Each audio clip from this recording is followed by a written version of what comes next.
いやー、ペット飼いたいですね。でも貧困は辛いですね。皆様の絶望と悲しみと怒りと嫉妬と不安と恐怖と拭いきれない欲望と共に寄り添ってゆく世界一最低であるけれども優しいチャンネル、ネガティブマンチャンネルようこそということでね。そうですね。今日はね、何でしたっけ。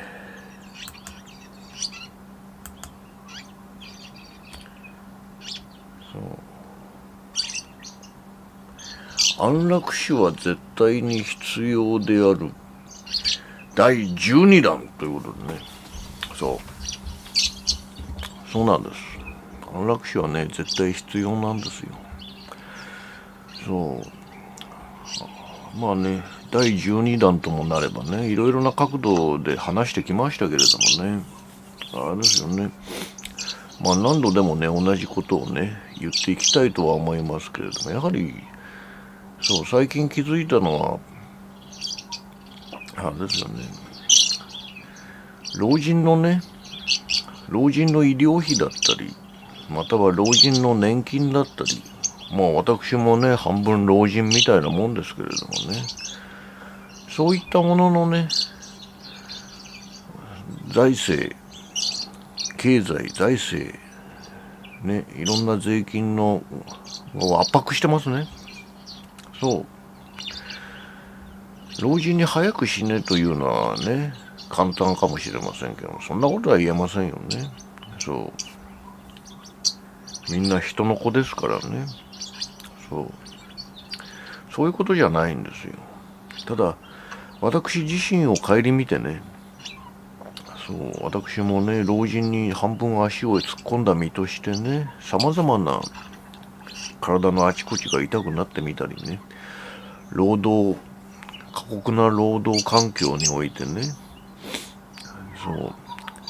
非常な疲労をね毎日している身としてはね、やっぱりね、これ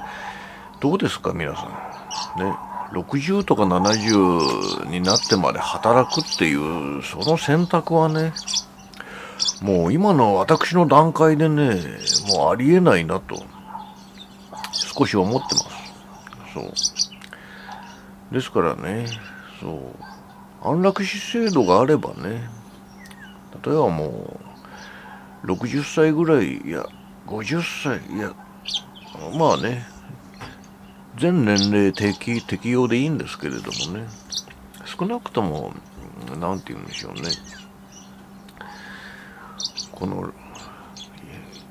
今を生きたいとかね、夢があるとかね、なんかこれをやり続けたいとかね、人生にいろいろな目標、子供が成長するまではみたいな人もいるでしょうけれども、そういうね人間としての役割みたいなもの、またはこの満足度、充実度っていうものをね、ある程度クリアしたらもうね、人生のイベントはもうねえなみたいなね、またはある種目標にたどり着いたりとかね、まあ挫折もあるでしょうけれども、もう十分だなって思った時にこの安楽死制度があればね、ポジティブなね、今までポジティブな連中っていうものをね、一人残らず滅ぼそうとしてきたこの世界を滅ぼすチャンネルですけれども、やっぱりね、敵対するだけでは良くないなと最近ね、柔軟な考え方に至りましてね、世界を滅ぼすチャンネルネガティブマンです。ご紹介が遅れましてすいません。ネガティブマンとしてはですね、やはりポジティブな人でもやっぱりね、私の同年代の周りでもそうですけれどもね、目を悪くしてみたりね、精神を悪くしてみたり、私みたいにね、体のあちこちが痛いみたいな人いっぱいいますからね。こういう人たちがね、10年、20年してね、本当にね、気持ちよく生きられるのかっていうことを考えた時にね、やっぱりそれでも生きるために労働しないといけないみたいなね、生きるために稼がないといけない。どうせ年金なんてものすごく少ないわけですからね。ものすごく少ないわけですからね。これからの若者もだってそうですよね。ほら、経済の足を思いっきり引っ張るわけじゃないですか。我々が今後ね、生活保護、年金、医療費、ね、国全体の経済、世界全体の経済、世界の先進諸国も同じ病気ですね。今の日本のようにこれからなっていく、もうなっている先進諸国ばかりですよね。やっぱりね、老人がね、足を引っ張るっていう側面はね、否めないし、私もね、いずれそうなっていくわけですから、やっぱり安楽死っていうものがあればね、国の発展、繁栄、維持のためにもね、安楽死っていうものさえね、用意していただければね、私は喜んでね、適用しますっていうか、使用しますよね。安楽死制度をね。それがね、なんか冷たいんじゃないか。ね。人をね、減らす、なんていうの、冷たい政策じゃないかみたいな意見があるのは重々わかりますけれどもね。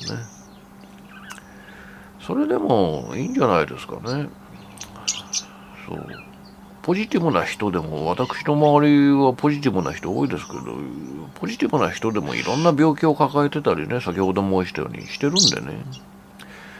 彼らがね、60、70になってね、癌になったりとかね、なんかわけのわかんない難病になったりっていうことは十分あり得るわけですし、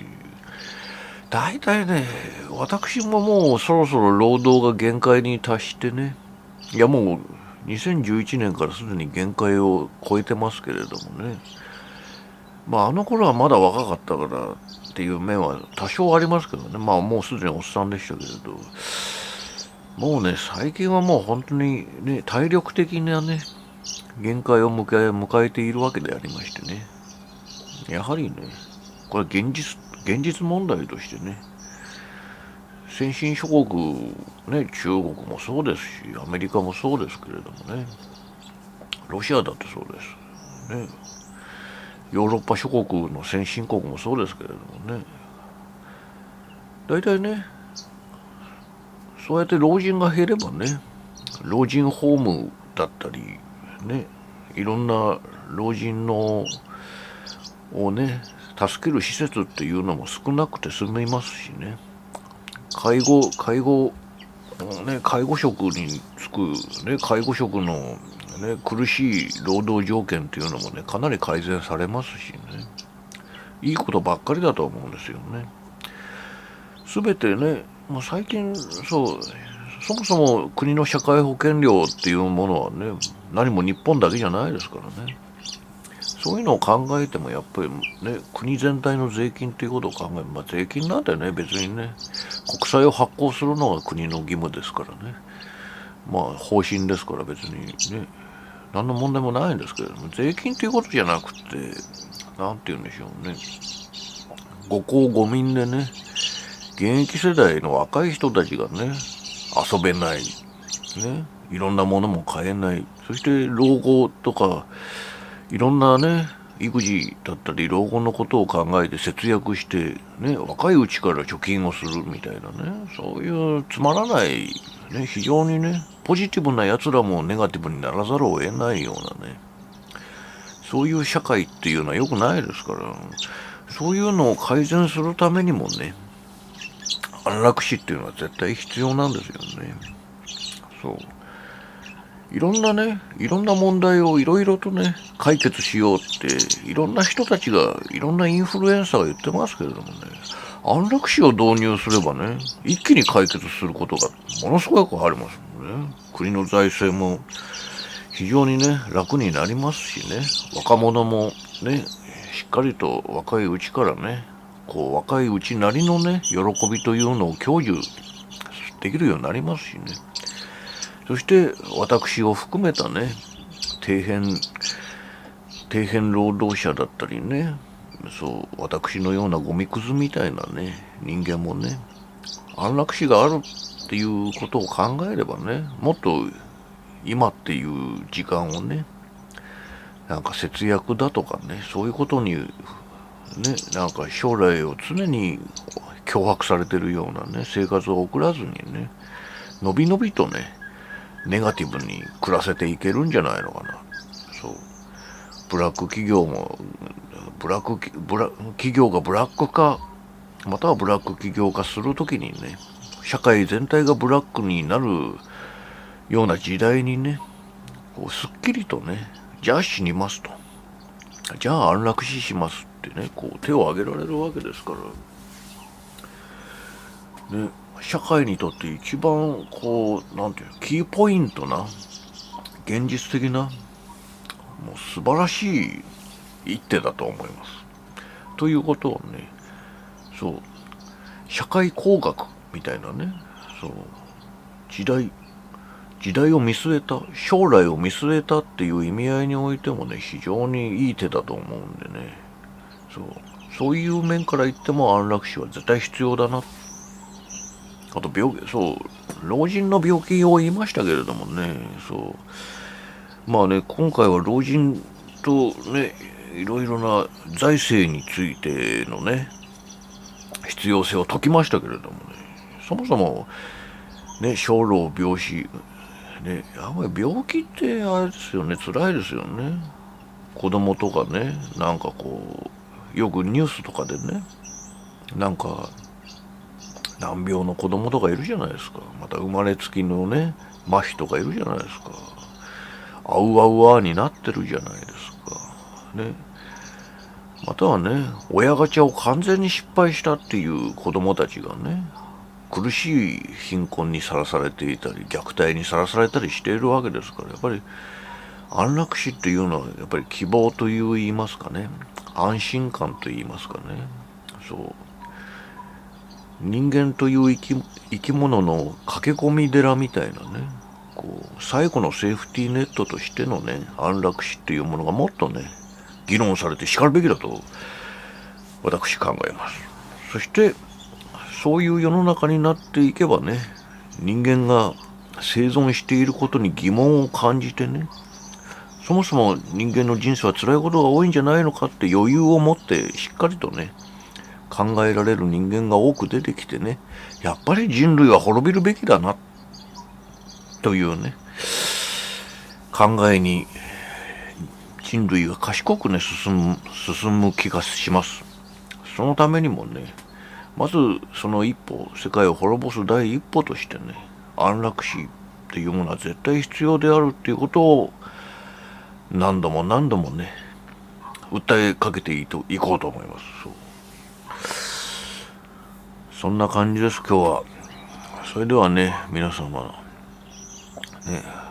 安楽死は必要であるということをね、周りの皆様にもね、いっぱい訴え続けましょう。ね。それでは、チャンネル登録と、いいねボタンを良かったと思った人は押してください。チャンネル登録よろしくお願いします。明日にも今日にも世界が滅びますように。ネガティブマンでした。